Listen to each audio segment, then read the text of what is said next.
Hello and welcome to episode 1252 of The Sleeper and the Bust. It is Monday, January 29th.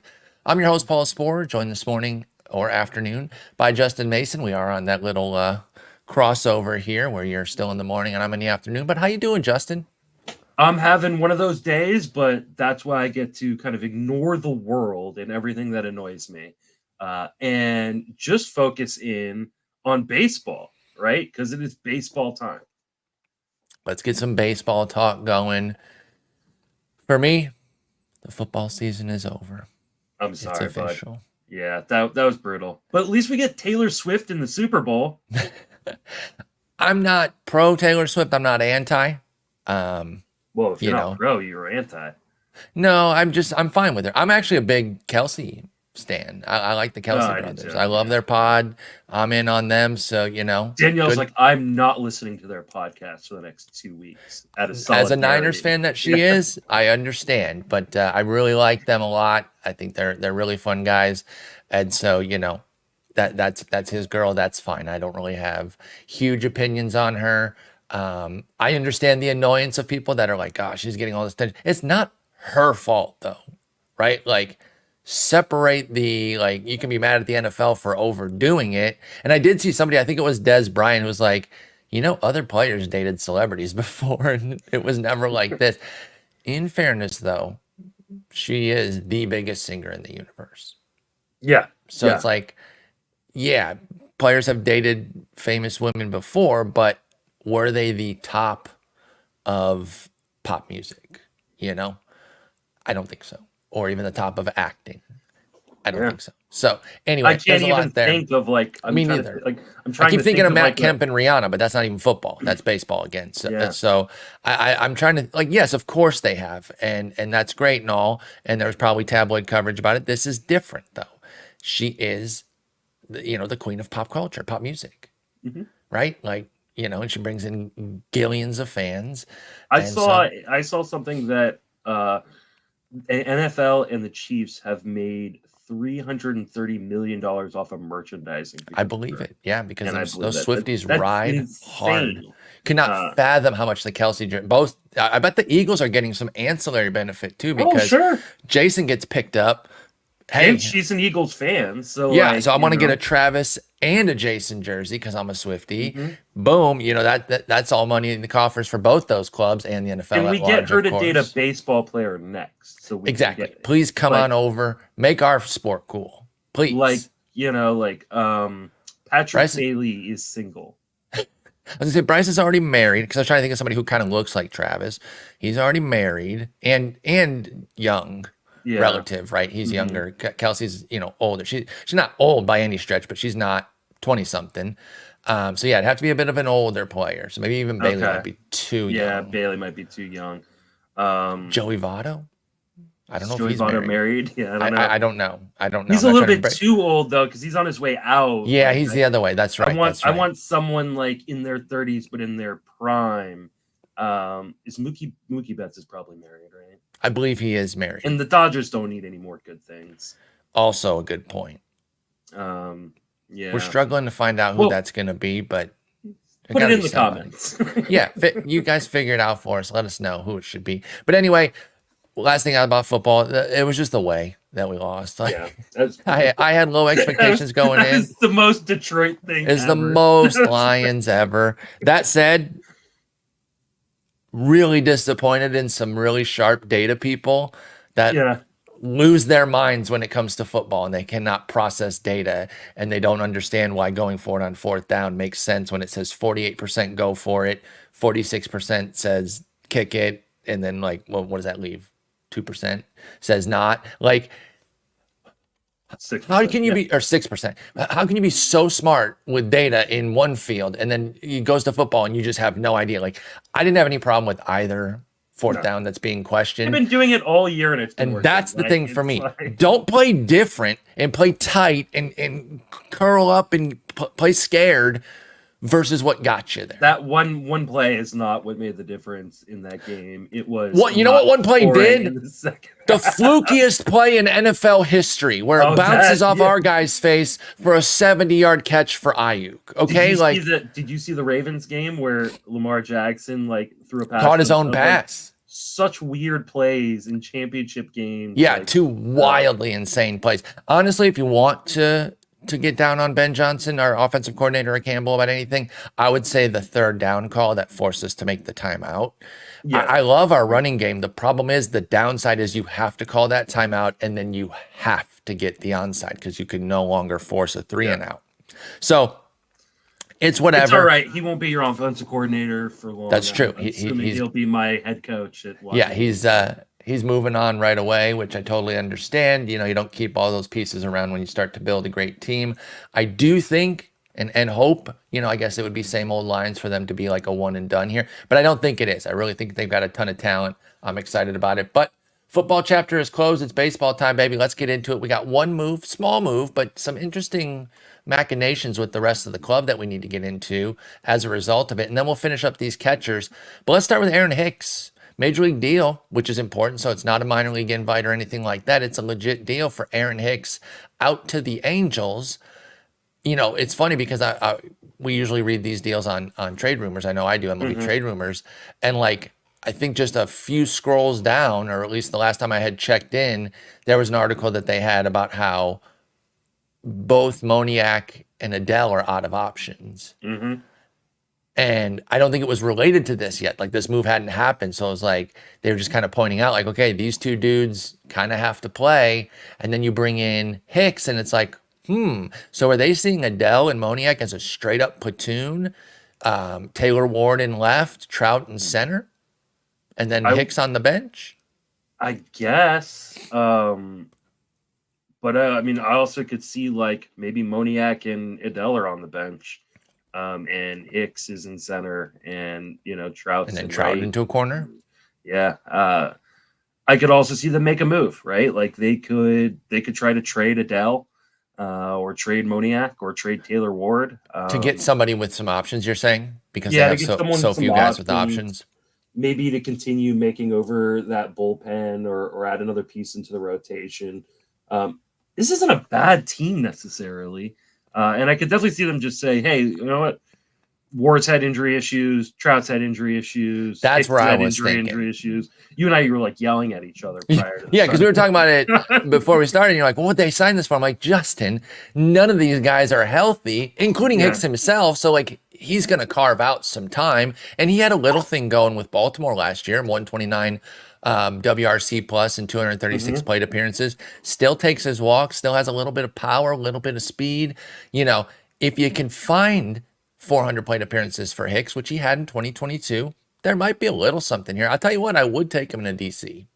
DC's get deep enough with 50 rounds. I love Aaron Hicks too. I'm like a 10-year fan of his. So people forget that he was like the top prospect of baseball. He was Buxton before Buxton. Switch hitting Buxton. He absolutely was Buxton. He was supposed.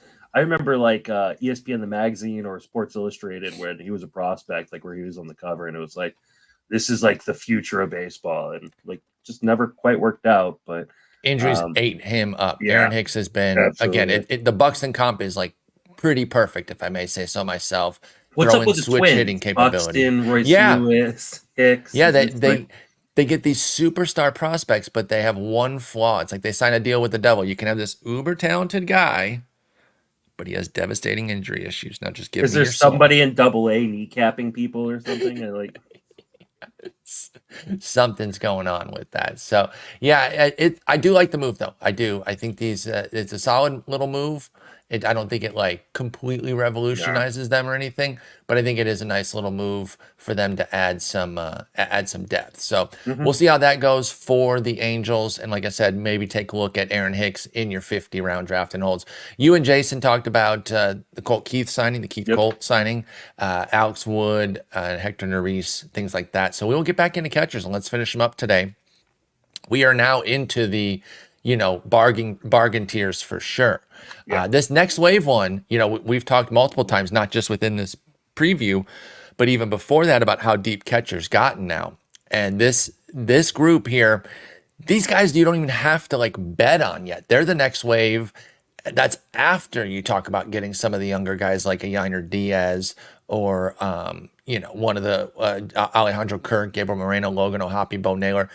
Those guys are young and on the rise. This group they're sneaky and cheap, kind of. You got one guy inside the top 200, Luis Campusano at 194.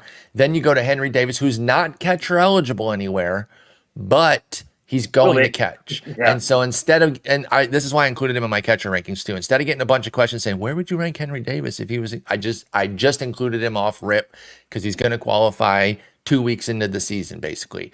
Patrick Bailey, pick 354. Austin Wells, 303. Freddy Fermin, 390. Ivan Herrera, 446, and Miguel Amaya, 461. Let's start with Campusano because he's kind of out on an island there at pick 200 or at pick 194 inside the top 200. I kind of could have put him on the studs on the rise if I'm looking at it now. He fits better in that group, especially from an ADP standpoint. So I apologize to Campusano there. This was not because I feel less about him than I do that group. In fact, I quite like Campusano myself. Took him in a draft that I'm in with Jason right now after he snaked Heim from me, which was very frustrating. But, Campusano's been a prospect for a while, but really hasn't had that much time. He's been lurking around the majors for the last few years, but he's only accumulated 266 plate appearances, 174 of which were this past season when he did really well. 7 homers with a 134 OPS plus. He'll be 25. The job looks to finally be Campusano's. Is he ready to break out? What do you think of 25-year-old Luis Campusano in San Diego? Luis Campusano is the reason you do not invest in catchers in Dynasty, by the way. Like, Luis Campusano has been like a top 50 prospect forever, but because he's not necessarily a good catcher, he's just a good offensive bat. Like, he's just struggled to get and stay in the majors. But now's the time, and I am all here and all in on Luis Campusano. He makes really, really good contact in the zone, hits for power. This is a good lineup to be in. I think he's there. I think they're handing him the keys this year and kind of turning it over to him. He's probably going to be my most rostered catcher this year. You really like Luis Campusano. Yeah, especially because, obviously I play in mostly 2 catcher leagues. So, but yeah, I think this is the reason why, like, if I'm in a 12-team 1 catcher league, I'm not taking catcher to the last round because I can always get Luis Campusano. And I think he has the tools to be a top 12 catcher this year, easy. Yeah, I'm with you. Like I said, I really do like him, and so I do feel bad that I kind of sold him into this tier here instead of into the higher one with the studs on the rise because I think he could be an absolute monster. I love your point about 1 catcher leagues too. I really am going to wait 9 out of 10 times. There'll be that rare time that some every stud once falls. in a while. Yeah, exactly. And because if you're in a league where everybody's thinking that, like, at some point you go, well, JT will move to at this point, like, screw it, Yeah, you guys are letting him fall too far. Fine, I'll jump in. But like, 9 times out of 10, I'm just going to take a catcher in the last round because I can just rotate in catchers 12 through 17, 30, 20. Yeah, exactly. There's so many, man. And it just, it's a great feeling for fantasy. But in your 2 catcher leagues, like, this is my target. This is the dude I want on a lot of my teams as my C2. Yeah, Campusano could be your number 2 there with a solid 1. You go like a Heim Campusano combo. I really, really like that. Love that. Let's talk Henry Davis. So again, the former number 1 overall was drafted as a catcher, and obviously that was a big part of why he went number 1 overall. They move him off probably under the notion of like, hey, he's not that great behind the dish and he has a good bat. Let's get him here faster. Well, that didn't last long because now he's moving back behind the dish. And this was even before Endy Rodriguez got hurt. I'm sure that they just feel more justified by it now that Endy Rodriguez is going to be out for the year with the injury that he suffered in Winter League. So now Henry Davis moving back behind the dish. Probably still not a great catcher. Maybe they're going to work with him on some things. But what do we think about the bat? He got 255 plate appearances last year. They didn't go particularly well with just a 76 WRC plus, 7 homers, and 3 for 8 on the base pass, which is obviously very bad. I think that's keeping the price down, except the fact that they've made him, they said he's going to catch. I think that brought it back up because 239 is not nothing. But it's also not expensive. Do you think former number 1 overall Henry Davis is on the cusp of a breakout now that he's moving back behind the dish? Or, excuse me, not because he's moving back behind the dish. Those 2 things would be happening in concert. Are you excited about Henry Davis, I guess, is the general question. So on the Fangraphs player pages, where the prospect information is, it sometimes have little notes, right? Like, and I think this note just sums up Henry Davis so well. I don't know if Eric wrote it or who wrote it, but it says Davis's huge plus raw power will be a star if he can stay behind the plate, or solid everyday first baseman, corner outfielder if he can.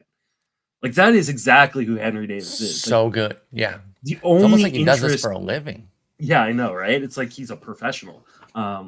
So the only reason I'm interested in him is because he's getting that catcher eligibility back. Yeah. Like, if he loses that long term, like, I probably don't care about him nearly as much. Now, I know the small sample wasn't great, but we're talking about a guy who was like, he had just had 63 plate appearances at AAA. He's 23 at the time, and I think they were just trying to get him up to try to give him some experience and see if he could catch lightning in a bottle. I think he's gonna be kind of fine. I think the batting average is probably not going to be great.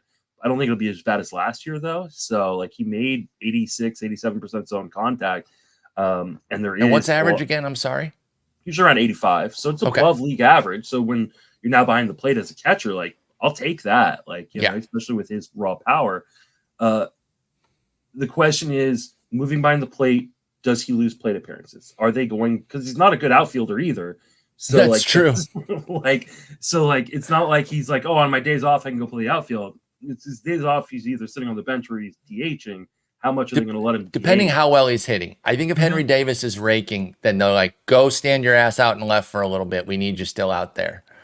They could, but it would take high quality. Like, you're not wrong to bring up the fact that he's also not a good outfielder for Henry Davis. So I mean, I think 450 to 500 plate appearances, 20 something home runs, a 235-ish batting average is kind of where I would project him. For a catcher, that's great. So yes, if or not great, but very good, playable. So I think at the price he's totally fine. If you want to draft him, just fill in for 2 weeks with a different guy as your C2, and then put him in there as soon as he gets that eligibility. But like, he's also not someone where I'm going, this is a league winner. And I think there are some people who are going, this is a guy who's going to win me my league. I don't think Henry Davis is quite there yet. It'd be like a 2-3 level leap over what I'm expecting for Henry Davis to be that type of game changer. I agree. Could he eventually play into somebody who I think is more of a cornerstone of your fantasy team? Sure. Do I think it's coming this year? Especially if he's behind the plate. But the hard part is, I don't know how long he's going to be behind the plate for, because he is bad defensively. Agreed. Unless he makes big strides.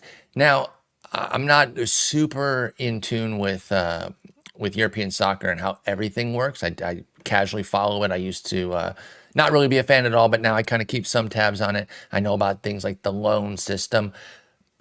Could they loan Henry Davis out to Milwaukee just to teach him how to catch and then get him back? I could not figure out where you were going with this. I don't know European soccer at all. So they can loan players to clubs that I believe are in different leagues. Again, I don't know all the inner workings of that, but I was thinking, just let him go to Milwaukee for a little bit, learn how to catch. The more likely scenario is they use like the softball rules where one person gets the hit and the other person gets to like play the field, right? So there you go. Andy Rodriguez gets to actually catch once he's healthy, but we would keep letting Henry Davis hit. Yeah, Davis gets the hit, so I think that's a better trade-off. Yeah, that would be funny. Well, we'll see how it goes. Maybe if we get an automatic strike zone, it's not as you literally big of an pulled issue. The words out of my mouth. That was perfect. He can literally just be a paper target back there. Yep. And, hey, just make sure the ball doesn't get behind you. Just get in front of it and you're golden. We don't need you to really do much else. Yeah, that's exactly where I was going with that question, was like, maybe his lack of catching skill could be mitigated when we get automatic balls and strikes. We just don't know when that's going to be. Taylor Swift's future boyfriend, as you mentioned earlier, Patrick Bailey, is our next guy up. And again, the hits just keep coming. Part of why I love this depth so much is I'm a big Patrick Bailey guy. Now look, he had a 78 WRC plus last year. What are you so into on that in 353 plate appearances? Well, one, believe he led baseball in framing or was top 3 for sure. Like he had an amazing run, even in just 97 games. That's how good of a season that Patrick Bailey had behind the dish. And what does that mean for fantasy? Guaranteed PT. My man is out there all the time with this kind of capability behind the dish. So I love that aspect for him. And I think the bat can grow. Do I think he's going to be like a stud? No. I think somebody like Henry Davis has a higher ceiling. Campusano has a higher ceiling. But can I get mid-teens home runs with a 240 average out of Bailey if things go right? Absolutely. So I'll take the PT. I love him in a draft champions where I need 3-4 catchers anyway. He's a switch hitter. He's so good behind the dish that I'll take somebody who's going to play that often like Patrick Bailey. So I'm intrigued by him, and he's cheap. What did I say? Pick 354? That's nothing. I'll take that all day. What do you think of your boy Bailey in San Francisco? You excited? I am excited. He is a very, very good defensive catcher. He really knows how to call a game, which is impressive. I know that the 233 batting average and the 28% strikeout rate is a little bit concerning to people. But like you said, I think the defense keeps him behind the plate. I think his leadership keeps him behind the plate. He seems like just a natural leader. And I think he got a bit unlucky in terms of that batting average. XBA was 247. He's a guy who makes a decent amount of contact, above league average zone contact at 86%. Doesn't swing outside of the zone a ton, can take a walk. We saw him in 2023 in the minor leagues have double-digit walk rates. So I think he's a guy who kind of progressed fairly quickly at every stop. He never had more than like 350 plate appearances really in any particular stop in a single season. So I think as he gets more accustomed to just being in the same spot, like he will just get better. And I think he's a guy that, I probably project him to hit 235 this year, but I honestly think there's a really good chance he hits like 250. And 15 home runs, playing a fair amount and even DHing some for the Giants. I think people forget, like, one of the reasons Blake Sable played as much as he did last year was because he was a Rule 5 pick and they could not send him down. Exactly. They can this year. And so I think Patrick Bailey will get time at DH when he's not catching and actually get more plate appearances than maybe other people are expecting. You also signed fake player Tom Murphy, who we really weren't slated to talk about, but he's the backup now. Oh, actually, he is on the small sample standouts. Joey Bart used to be the guy that we talked about in Patrick Bailey type terms. He's a former number 2 overall. And I know that doesn't guarantee anything, as we clearly saw with his career so far, but he's 27. He has 503 major league plate appearances of a 78 WRC plus. Is Joey Bart just cooked? This is why you don't invest in catchers in dynasty leagues. Yes. Like, this is Joey Bart is like already talked about Luis Campusano. Like, he's actually making a mark. I don't know that Joey Bart ever will. Joey Bart cannot hit anything that is like a dead red fastball. He just can't. Like, he just can't hit off speed stuff, can't hit breaking stuff. And that is important at the major league level. Hitting is slightly important. Yes. You should be able to hit something, at least eat fastballs or blast. And the problem, he's not like stuff. He's not a premium defensive player, a catcher, where like he could even have like a Jeff Mathis type career. Like he's good. He's not bad at, the calling game, catching, framing, all that stuff.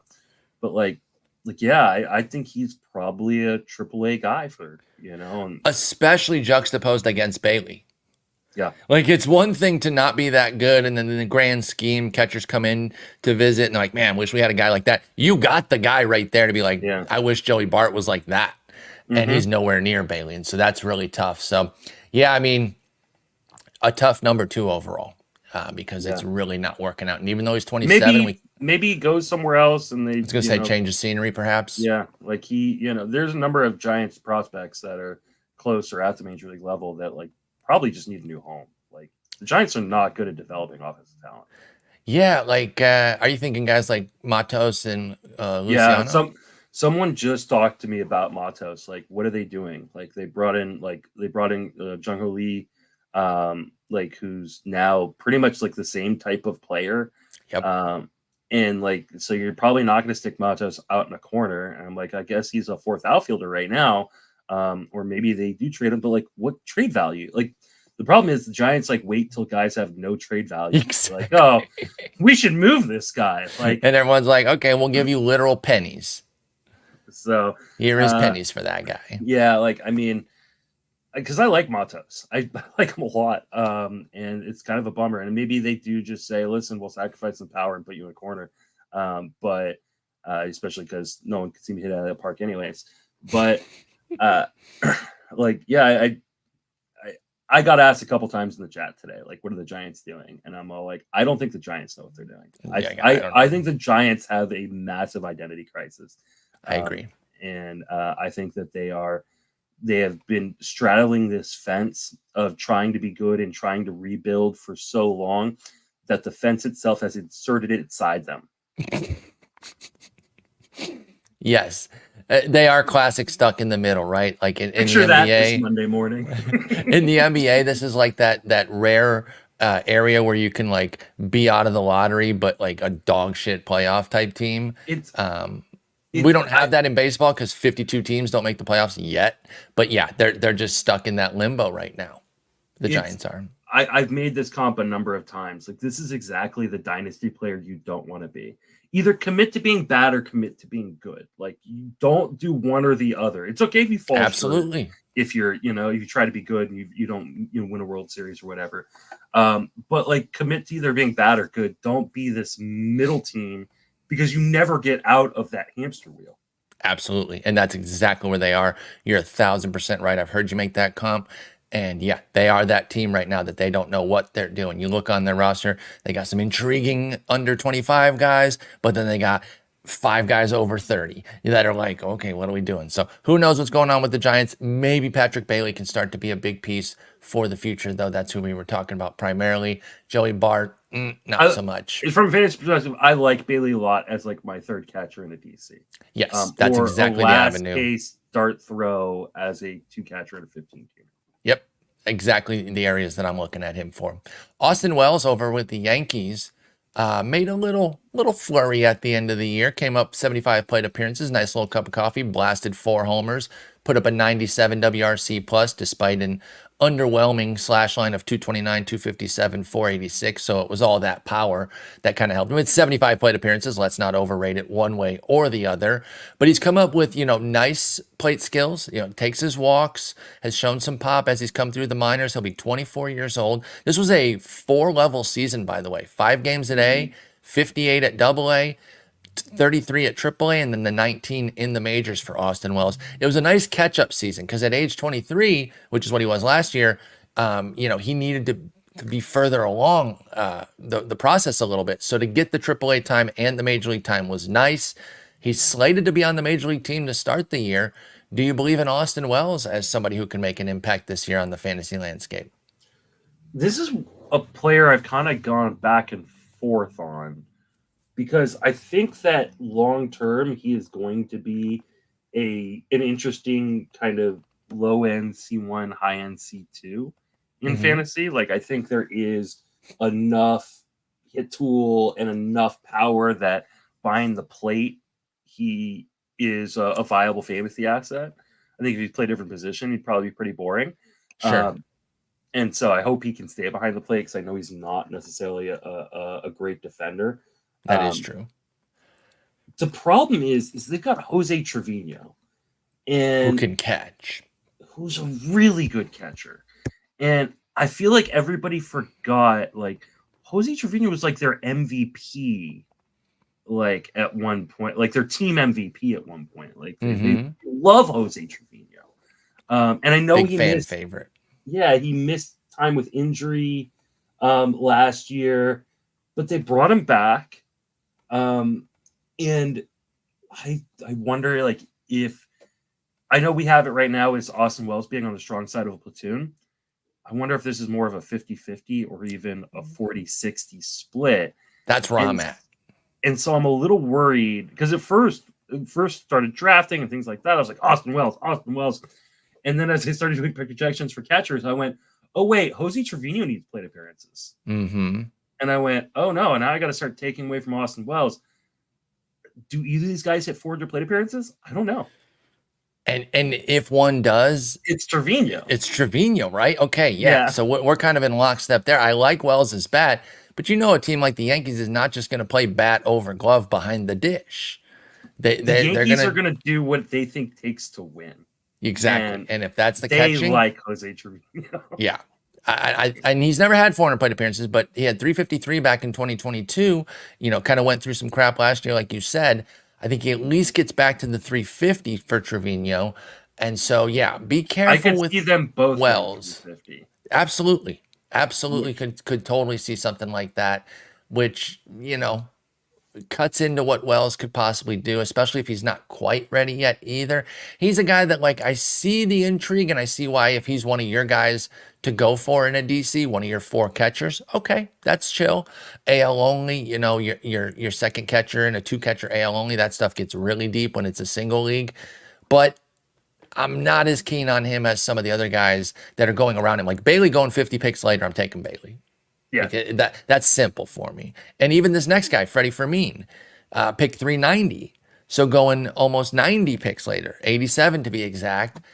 I'd rather take him in the scenarios that I mentioned where I would take Wells. Now, he does things a bit differently. Freddy Fermin does not bring the kind of power that maybe Austin Wells could. And of course, he has Sal Perez there to contend with. But the fact that Fermin can actually catch and really give Perez some time off of his feet means that they can put Perez at DH first base sometimes to let Fermin play. I think Fermin, he had 235 plate appearances last year. I think he's got a good chance at 300 something this year. I think Perez's presence is part of why Fermin goes a bit cheaper.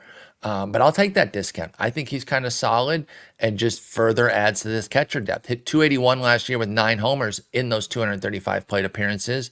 Not sure he's a pure 281 type hitter, but if I can get 260 with 10, 12 bombs, I'll take that from Freddy Fermin. What do you think?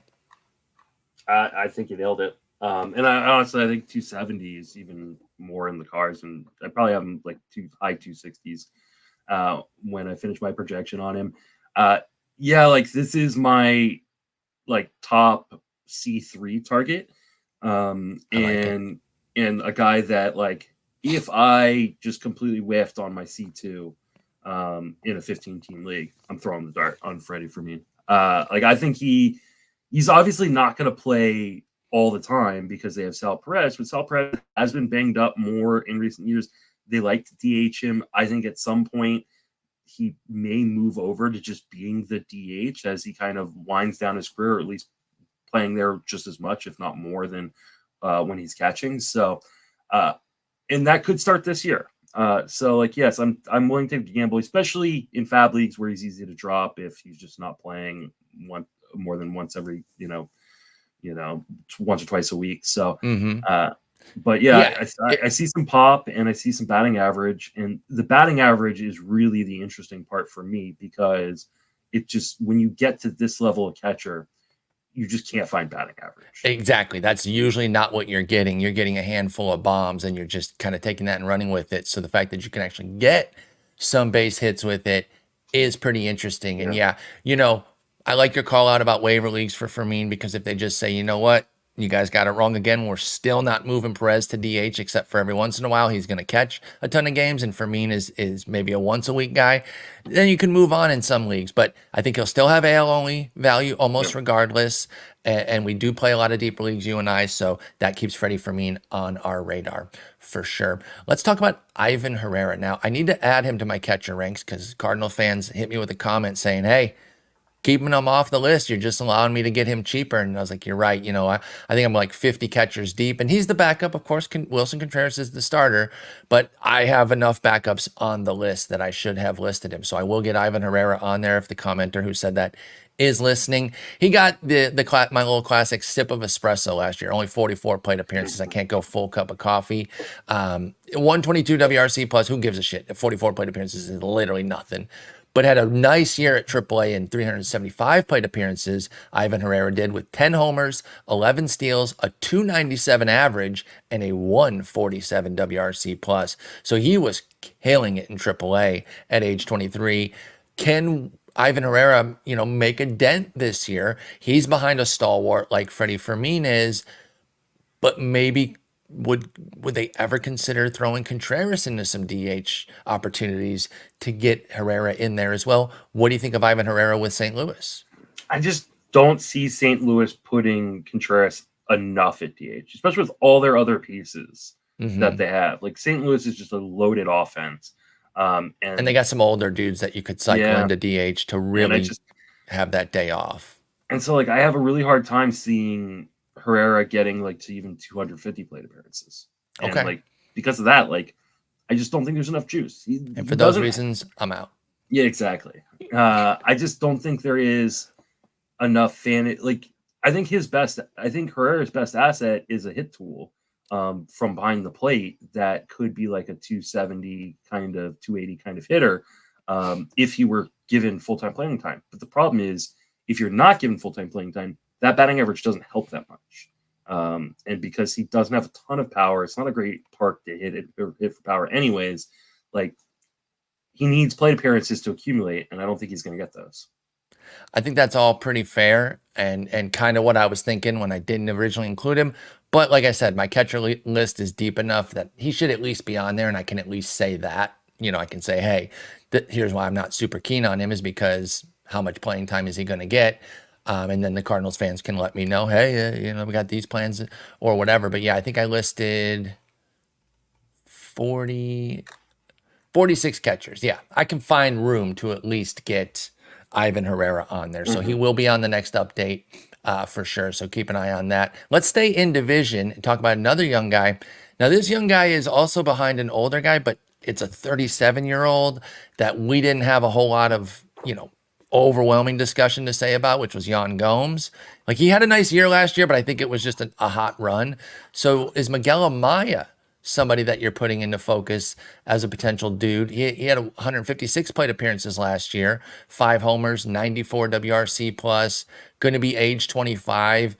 Can he get in like a 50-50 share? Could he maybe even wrangle 60-40 of the time with Yan Gomes? What do you think of Miguel Amaya with the Cubs? I mean, he probably could just because Gomes gets hurt a lot. He's older. Yeah. And he's just not that great of a player. I know he had like this flash recently where it was like, oh, Yan Gomes season. And then he got hurt. And it was like, okay, well, that was fun. I mean, he did some good things last year. If you had him, you got some love out of Yan Gomes, 10 homers, 267. But I don't think I'm putting a repeat down at all. No, I'm not either. The problem with Amaya is he's just not very good. Like there's not a ton of power in the bat, and there's not a very good hit tool. He Ks way too much for the lack of power. I agree with that. Yeah, and so and then there's a plate appearance problem. So I don't know. I don't think so. I mean, I probably put him below Herrera, to be honest. He's pretty low on my list. I'm trying to see exactly where I had him. Yeah. So if when I add Herrera on there, he and Amaya are going to be pretty close. Amaya was somebody I had to add as well. Excuse me. I had him 37th on the list. So it was in the lottery ticket grouping. Herrera is going to be there too. I am going to do some shifting because somebody mentioned a guy that wasn't on our list, but since we are talking some bottom, barrel scraping catchers, Luke Maile in Cincinnati. I love Tyler Stevenson. I've been trying to project him for a breakout year for like a decade now.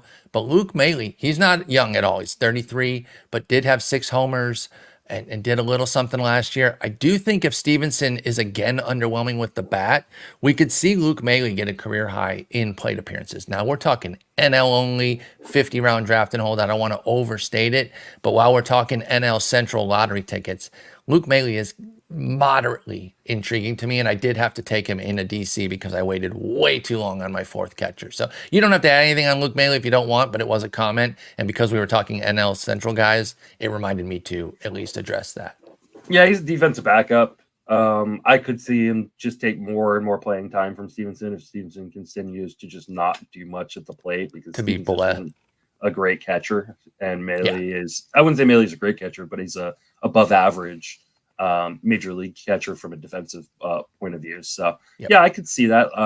Not someone I'm normally taking a gamble on, but there are times in a late in a drafting hold where you're like, I just don't know. I need a fourth catcher, and I don't. Screw it, Luke Maley, throw a dart. Yeah, give me Cincinnati's Park, and let's just see if he can connect for a handful of bombs. And while we're doing kind of like corrections and addressing things, this is old at this point, but I mentioned a while ago when we were doing first or third base, because he plays both, that Itzhak Paredes was somebody that I was sold on by somebody over at Pitcher List. And I credited the wrong Ben P. I believe I said Ben Palmer. It was Ben Pernick. And he was kindly commented to say, hey, just wanted you to know that was us that had the convo. Glad you jumped on board with Paredes, this, that, and the other. I said, hey, I will say something. I forgot last pod. I think 2 pods in a row I've forgotten. So wanted to get that on the record as well. Thank you, Benjamin Pernick. Ben Palmer, great guy over at Pitcher List. Has a lot of great takes as well. There's also a Ben Brown over there. There's a lot of Bens. Few too many Bens. Maybe this is something where, like Hollywood actresses will change their actual names to not, because they can't have the same name as someone who's already got a SAG card. So maybe we just need to stop hiring Bens over. You guys can keep the Bens you have. We're not going to say don't fire anybody. No. If Nick could start hiring some, I don't know, Jennifers or some Peters, as opposed to Bens, that would be really nice. Nick, you got little nicknames and little mnemonic devices for everybody. Why don't you whip up something for these Bens so that we can keep them straight? I would really appreciate that. Both Palmer and Pernick and Brown, all great contributors over at Pitcher List. You should be following them on Twitter. Absolutely. And hopefully you saw all the greatness at PitchCon this week, hosted by Pitcher List. That included a Cole Reagan's conversation. Danielle was on it. You were on it. I was on it. Jason was on it. It was awesome. And in the same vein, Potapalooza coming up in about a month as well. Like, baseball is so close, y'all. All right, let's finish up catcher here. We've done like 50 parts on catcher here. Mostly due to time constraints on the previous episodes. We were going to blow through it, and then we kind of got boxed in there. But we got small sample standouts here to finish in. We got to start with Mitch Garver because he's catcher eligible. I don't know how much he's going to catch out in Seattle. We don't want him to be honest. I'll be fine with 0 games catching. If this is his last year eligible, but he plays like 130 games at DH, that'd be fine by me. But Mitch Garver, when he plays, he is impactful. The problem is he never really goes past a certain number. He's kind of a mid-300s plate appearance type guy. Had that magical year with the rabbit ball when he blasted 31 homers in 359 plate appearances. So last year's 19 homers looks pedestrian by comparison, but it was still worth a 138 WRC plus. He had an awesome run in those 344 plate appearances. He goes out to Seattle now, and like I said, he's slated to DH. He shouldn't have to catch too much. Cal Raleigh is a legit #1 catcher, and they have Zebi Savala, who might just take the other plate appearances there. And Garver might really only catch like 4 or 5 games. That's, again, positive for him. Are you in on Mitch Garver as a Mariner? Yeah. And I mean, this is a turnaround for me because I've never been a Mitch Garver guy. I've always been the Mitch Garver hater, but it's been in large part because he can't stay on the field. And I think that being able to DH every day as opposed to being behind the plate will help in that. Obviously, DHs can get hurt too, Eloy Jimenez, but I think that this is a really, really good opportunity for him to get like 120, 130 games under his belt, 500 plus plate appearances, and just rake. We saw 19 home runs and like less than 350 plate appearances. Yeah, I mean, if he gets to 500, we're talking about a mid 20s, maybe even upper 20s homer guy with a decent average on a good team. Like, yeah, sign me up for Mitch Garver this year because I don't think he is going to catch at all unless there's an injury. So if Sebi Zavala gets hurt, if Cal Raleigh gets hurt, maybe he becomes like the second catcher. But I think they signed for him and traded for Sebi Zavala in the same month, knowing that Sebi Zavala does not have any options. That's a game plan right there, folks. Yeah. So that because they are not anticipating using Garver behind the plate unless they have to. Completely agree, and completely agree that I've not been a huge Garver drafter, but with C eligibility and not catching, you guys know I love my non-catching catchers. Dude just rakes. The park move stings a little, but Texas's new park is not that hitter friendly, y'all. So it really is a bit of a neutral move out to Seattle. And that's a solid lineup to be in, especially when you're hitting between J-Rod and Cal Raleigh. So Garver should be a lot of fun. He is a top 200 pick. but I don't think that that's cost prohibitive. Pick 186 is a fine ADP for what he can do. At 251 is Danny Jansen. Now, I am a little surprised. I was a little surprised when I was doing the catcher write-ups to learn that he had 7 seasons already, or he's going into his 7th season. I thought he was newer than that. And then I realized, Justin, it's because he never plays either. He's got a lot of small samples as well, partly because they've had other guys, but partly because of injuries. So his peak is 384 plate appearances back in 2019, and then back up to 301 last year. So those are the only 2 times over 300 plate appearances for Dan Jan. He's going to be 29. Now, he's made the most of his playing time. That's why he's in small sample standouts. 17 and 15 homers in the last 2 years with, solid OPS plus totals of 142 and 115. Alejandro Kirk is still there. Dan Jan is a better catcher, but they are going to let Kirk play. I think that they're probably going to use one of them at DH often just to get both of them in there. Is Dan Jan still on your list? Do you want Danny Jansen? Or am I characterizing you? Did you not like him last year too? I know I did. I think I'm a buyer. I always have been. I always will be. I thought so. So you're still in on Dan Jan. Go ahead.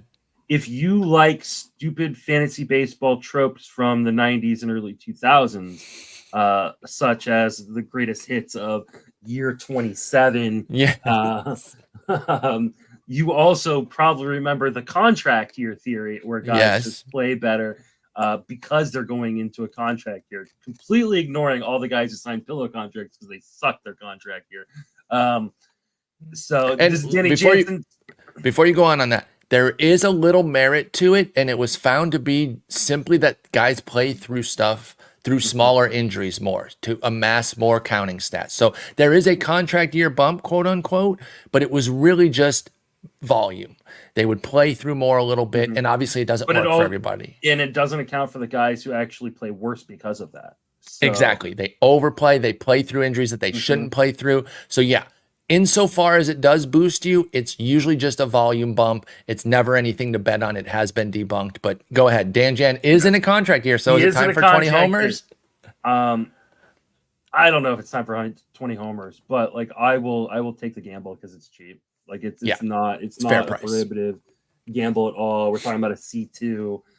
Prefer him in the C2 leagues where I can drop him if he does get hurt. But I think he's a pretty good hitter. I think he's a very good defender, so I think he will play, pretty regularly when he's healthy.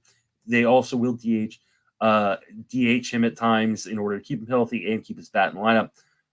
My only concern would be is if they went out and Brandon belted him again, right? They went out and signed Joey Votto, signed to Brandon Belt, a guy who's going to come in at DH, and then he's actually splitting time with Alejandro Kirk behind the plate. So as of right now, I'm drafting him, keeping an eye on transactions because we're 2 weeks away from pitchers and catchers reporting, and somehow not everybody is signed. So, and there are big names out there. By the way, speaking of Brandon Belt, apparently some rumors with Texas. So be careful with your Ezekiel Duran shares, which we did mention, I believe, when we talked third base. Reunion with Bochy.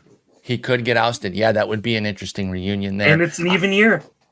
So he'll be raking at that point. And I'm just loading double up San Francisco. Yeah, a double San Francisco trope right there. Travis d'Arnaud, pick 378. Getting older, but always finds some playing time, even with his health. Obviously cut into Sean Murphy's playing time in the second half of last year. That has really created some fear around Sean Murphy that I just do not share. But anyway, at age 35, he wasn't great. It was only an 83 WRC plus for Travis d'Arnaud last year, but still 11 homers. And you look at a 258 BABIP, probably played a role there. He kind of goes as his BABIP goes. He had a 306 the year before and had a huge season. When you have small samples, obviously things like your BABIP can play even harder on how well you do. He's probably only going to be a 250 to 300 plate appearance type guy.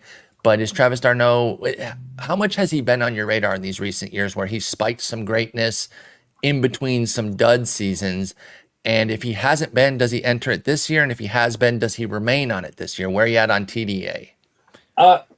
d'Arnaud is one of those guys that I've always kind of liked as like a third catcher, or like a low end second catcher in a draft champions, just because he does find plate appearances. Like I don't know where he finds them a lot of the time, but like he just pulled like instead of an Uno reverse card, he goes, "Look, I'm on the lineup card today for some." I get to be on the car. I'm in the lineup today. It's a free 4 at bats, coach. So yeah, like I think those days are probably gonna be less and less though. I know he had 292 plate appearances, but a lot of that was in the last month of the season where they were really trying to make sure that Sean Murphy was healthy going into the playoffs. They had locked up a spot. They knew what they were doing. I think he's probably a 250, 275 plate appearance guy, and I just don't think at 35 there's enough juice left in the tank for d'Arnaud. You know, one of those guys I'll always have kind of fond memories of just for random reasons. Yep. He was never the star he was supposed to be, but he was always just there and decent. And but like, yeah, I think d'Arnaud's viability as a C2 or even a C3, I just don't care that much anymore. He kind of goes back to a point you brought up earlier. d'Arnaud does with don't draft catchers in Dynasty because he was an it guy. He was supposed to be the was he the part dude. of the Dickey trade? I believe that is indeed correct. Let me get that up because he has some trajectory or some history in his transactions here. Travis d'Arnaud does. So he was in the Roy Halladay deal originally. Yes, that's right. So he goes from the Phillies to the Jays via that. Mm-hmm. Then he goes from the Jays to the Twins in the R.A. Dickey, or to the Twins, to the Mets in the R.A. Dickey deal. And he was a big part of that as well. And then obviously he gets released from the Mets. Things did not go well. I mean, that was 7 years later. But latched on with I think it was the D-backs. Or no, the Rays when he broke out, right? I had the wrong expansion team. Yeah, 2019, he had bounced around. He was with the Mets. They cut him. He spent literally a game, a plate appearance with the Dodgers. They were like, they saw all they needed to. They said, this guy sucks. They cut him. The Rays pick him up, 16 bombs and 365 plate appearances, and thus began this Travis d'Arnaud kind of small sample greatness that he's been doing. Of course, that was the rabbit ball year, so everyone said be cautious. 2020, he doubled down and was excellent again. Then he flopped in 21, bounced back bigger than ever in 2022, including an all-star appearance, and then flopped last year. So it's been this up, down, and he's going to be 35. I'm with you. I can't really get bought in. And like I said, I'm fully in on Murphy. I think the discount on him, like pick 145 is fine. Yeah, they're good. Not silly. I think it's a fair price. I don't want to overstate it and say like, oh, they're giving him away. But I think it's a nice price. Part of it's just the depth at the position. Absolutely. Especially in that spot. You got, Wilson Contreras and all those guys right there. I think d'Arnaud is going to be a popular name 10 years from now when people are doing name the random catcher game. Absolutely. Freaking dude. Travis d'Arnaud is like that is that guy. And then someone's going to get bonus points for bringing up his brother Chase. Bro, you remember his brother Trace? He played a little utility, dog. Yeah, I love sitting around naming guys. In fact, that's basically what my OOTP job is. I name guys and then I get to create cards based off of them. So like I've kind of combined everyone's favorite game, let's name some dudes, into a little bit of a job. So it's kind of fun. Anyway, we move on from Travis d'Arnaud to Gary Sanchez, blasting the ball all over the place. We talk about robot umps coming. Gary Sanchez is pushing for those ASAP because he can get another couple good years behind the dish if they come. It might be too little too late if we don't get that implemented till like 26 or 27 because he's already age 31 this year. He's unsigned right now, but he went and slugged 19 bombs last year for San Diego primarily. He had literally 3 games, 7 plate appearances with the Mets. So it was a 2-team season, but all the damage was with the Padres. But they're not bringing him back, at least not yet. I don't know where he's going to land. You talk about how pitchers and catchers are reporting very quickly. Anyone going to bring Gary Sanchez along? He had a 115 WRC plus. Now, it came with a 218 average, so it was all power. But in 260 plate appearances, a shitty average isn't going to kill you. And if I can get 19 bombs, great. I just don't know where Gary Sanchez is going to be. Pick 430.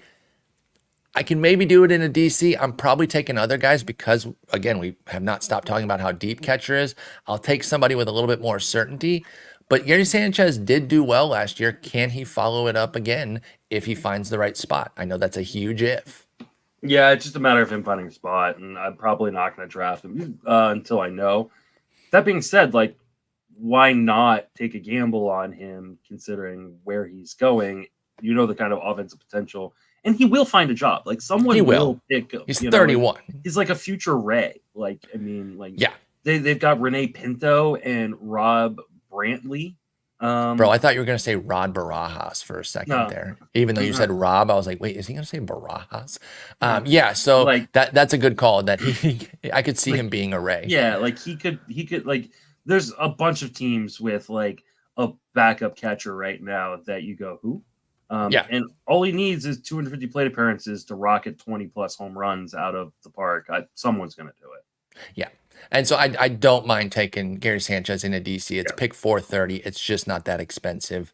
You mentioned Blake Sable earlier. He is catcher eligible. He caught enough last year to keep the catcher eligibility. That said, he is now no longer guaranteed a roster spot because after spending the year as a Rule 5, he has options. In fact, on Roster Resource, we have him penciled in for the minors right now. But he's picked 490. What do you think of your boy Blake Sable out in San Francisco? Did you see anything last year that has you intrigued enough? Because I know we were taking the shot because he had the guaranteed role, but now without the guaranteed role and Tom Murphy and Patrick Bailey there and him being a shitty catcher, can he carve something out in the outfield, or is he destined to be an up-down guy from AAA, meaning he'll bounce up and down all year? Yeah, I think he's a quad A player. That's it. I mean, I don't think there's enough here. Especially he'll be catcher eligible this year. I don't know that he's going to be catcher eligible in the future. I do not think he will. Yeah, I think he's not worth drafting. He made the most of his Rule 5. Credit to Blake Sable and credit to those who were on him. I can't remember who I learned of him from, but I remember reading something late, being impressed by it and saying, let me get some Blake Sable. 13 homers, 4 steals, 92 WRC plus. I feel good with my investment. So thank you to whoever wrote that. He rotated in and off a couple of my teams throughout the year. Like, you know, guys like Danny Jansen get hurt, pick up Blake Sable. Give me some Sable. Yeah. So, but unfortunately, I do think that will be the best. You know, it reminds me of like not always just projecting positivity going forward with players. And a guy that just always drives this home for me was, I remember before the Jays had started making an impact, right? They had all these prospects and they were all these second generation guys, right? Like Vlad, Bichette, and Biggio was in there too, of course.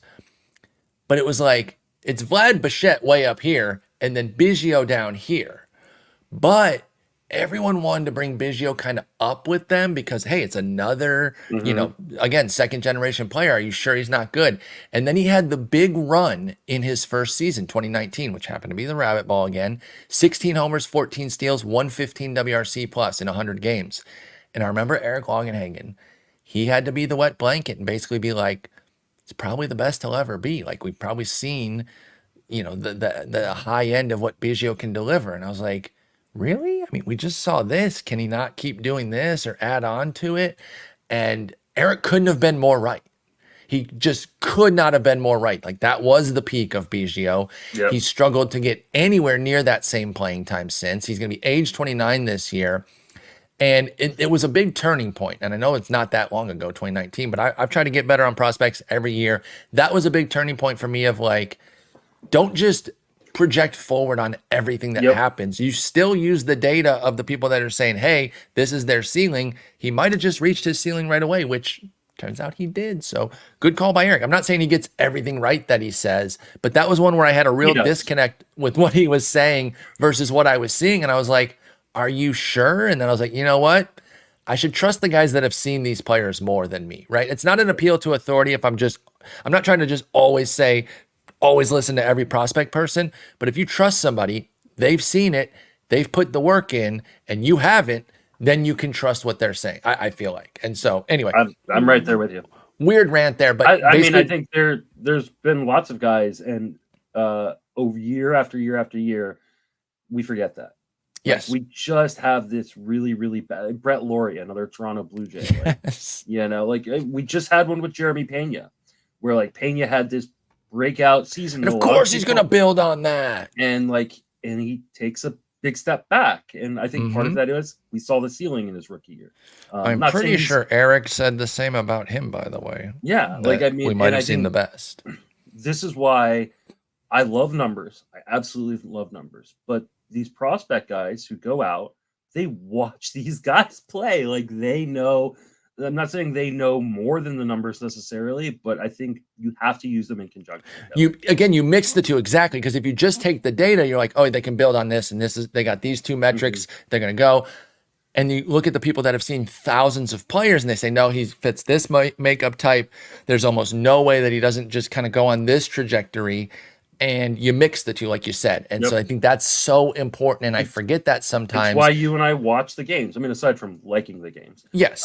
You know, like we want to see something. We want to look at the numbers, but we also want to see that the numbers are backed up by what we see on the field. Yep. And so, yeah, it's just something to remember. Obviously, Blake Sable's an easier case to say that with. He was a Rule 5 guy to begin with, but it just reminded me of going back and being like, okay, what was their projection versus what they did? Pena's a great call out because that one's even more recent, like you said. Bunch of people were saying angle up on Pena, and then the prospect folks, a lot of them out there were saying, no, probably neutral. Probably just have him status quo at best. And in fact, he came down a good bit too. So that's a great call out there with Pena. We move on from Blake Sable. We finish up with Tom Murphy. Again, fake player. Talked about him when we were talking about Patrick Bailey. For those that don't know that story, that's a very old story at this point. We just told it in November. Yeah, exactly. So we don't need to bring it up again. But Tom Murphy, he did have a nice little small sample last year, a 140 WRC plus in 159 plate appearances with 8 bombs. You know, it was just a fluky hot run with a 358 BABIP. But he's been decent in the past. Like, he's a solid league average type of bat with some punch. Is he doing anything for you in like NL only or as your fourth guy in DCs for Tom Murphy? Or does Bailey take too much PT to really get you give you any interest there for Murph? Yeah, I think Bailey just takes too much PT. This feels like insurance. This feels like, hey, we're going to bring in Murphy to help tutor Bailey a little bit. And it just feels like, hey, we don't like Blake Sable. So not only we're going to give Tom Murphy a contract, we're going to give him a 2-year contract. We don't want to ever get stuck with Blake Sable behind the dish. We are crushing Sable here. But I think he would be honest enough to say he's not really a catcher either. Yeah, no. I mean, NL only, like deep NL only, like I guess you can throw a buck at Murphy and be ready to drop him. But I just think there are other guys going, you know, around him that like have just better upside. Like I just don't see a world where Tom Murphy isn't much more than a fake player that we make jokes about. Yeah, it's really hard to see. If something happens to Bailey and Murphy starts playing more, I can maybe get interested because, like I said, he has been a plus bat or at least like a league average bat for his career. But I'm not really going for him outside of anything else like that.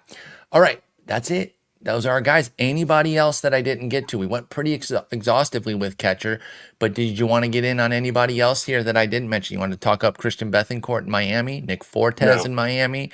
Anything else here? Okay. I'll throw another dart at Max Stassi, pick 679. Yeah. In Chicago. He might actually be the starter there. With the White Sox, right? With the White Sox, yeah. So like I'm like as a fourth catcher, fine. I know there are a lot of people are like gonna take a prospect with their fourth catcher. Again, don't trust prospects. Like I'd rather take a crusty old guy like Stassi, who actually is kind of old at this point. I think he's 32. Yeah. So I'll give one guy who's no longer a prospect, but does have catcher eligibility again. Now he's behind one of my faves, so I'm not like saying that Sam Huff is going to usurp Jonah Heim, but dude can rake. That's it. Just dude can rake. If he found an avenue, even if it was over at first or DH, yes. Yeah, exactly. He can't really catch, but if he found some PT, Sam Huff would intrigue me with Texas. So just keep him on your radar, and he is catcher eligible again, which he wasn't last year. In the version of like old crusty guy who could just end up playing, if Francisco Alvarez doesn't like figure out how to like calm down, strike make out some contact, and hit against lefties, like Omar Narvaez is still there. Agreed. And they have paid him. So again, fourth catcher type dude, or even just straight up on the waiver wire, and you just wait and see. But like, yeah, that's one that I wouldn't like be completely surprised by. Yep, totally agree. Omar Narvaez, he's one of those guys that Milwaukee built into a real catcher too. So the Mets could feel comfortable putting him behind the dish, Mm-hmm. and he's shown some bat capability at times. I know we just pretty much spent most of these episodes saying don't get too hung up on catching prospects. But if one were to make a dent, I think maybe Kyle Teal in Boston. He has some upside. Again, don't draft him. Wait for him to come up in the summer because they have Connor Wong and Reese McGuire, who I think that they're willing to trust right now, at least as, defense first type guys. But Kyle Teal, because Kyle Teal would be a summer guy regardless because he hasn't even hit AAA yet. So this is like maybe July, August. I just want to put his name on the radar because he's an intriguing prospect. So just keep tabs on him. Okay, that's it. We did catcher. Feels good. It's a great position. A lot of different ways to attack. Do not feel bad waiting, folks. You're not really going to be behind the 8 ball. I know it's tough to see the Adleys and the Real Mutos. I almost said and the Rutschmans and the Contreras and Will Smith and them go off the board. But while they're going off the board, you're picking up guys with 600 plus plate appearances of high quality or 170 plus innings. Don't be afraid to quote unquote get stuck with, Gabriel Moreno, Logan O'Hoppe, Keibert Ruiz, Jonah Heim, because you're not getting stuck. You're getting a damn fine catcher to go with the studs that you drafted in those earlier rounds. So do not be afraid to wait. Just don't wait too long because the depth doesn't mean that like everybody you get is going to be good. And you don't want 2 catchers to be, Alejandro Kirk and Elias Diaz. I would want a little bit better duo than something like that, not to throw shade on those guys. So I want my first one within those top 13, 14 type. And then you can get your second one a bit later. So yeah, catcher's fun. What position do you want to start later in the week? We have, what do we have? Shortstop? Yeah, let's do some shortstop. Yeah, that's perfect. Okay. I think shortstop, and then we'll go to the outfield, and then we'll do 74 episodes of pitching. I'm pitching. Yes, absolutely. All February, all pitching all the time. Pitching is going to just be the month of February. So. It'll be great. And we have a leap year this year, so we get an extra day, baby. Let's go. All right, so shortstop starting later this week. Justin, great talking with you. Hopefully your day gets better. You were sharing with me some of the turmoil you went through. Hopefully it gets better. So nothing just bad. Little crap that piled little up. Stupid things that derailed my morning. But it was a better afternoon. It's now afternoon for me. Just talking to you, talking to baseball, and I'm sure it'll be even better as we do more and more projections tonight. I wrote 3 articles last night, can do projections tonight. Yeah, you're a machine. It is. I'm full bore into baseball. TGFBI signups end this week. I think this week. Wednesday is the last day you can sign up for a TGFBI. Satellites might keep those open for a little bit longer, but okay, go sign up. Get your tush in there if you're interested, y'all. Thank y'all so much for listening. Justin, talk to you later this week. Take it easy.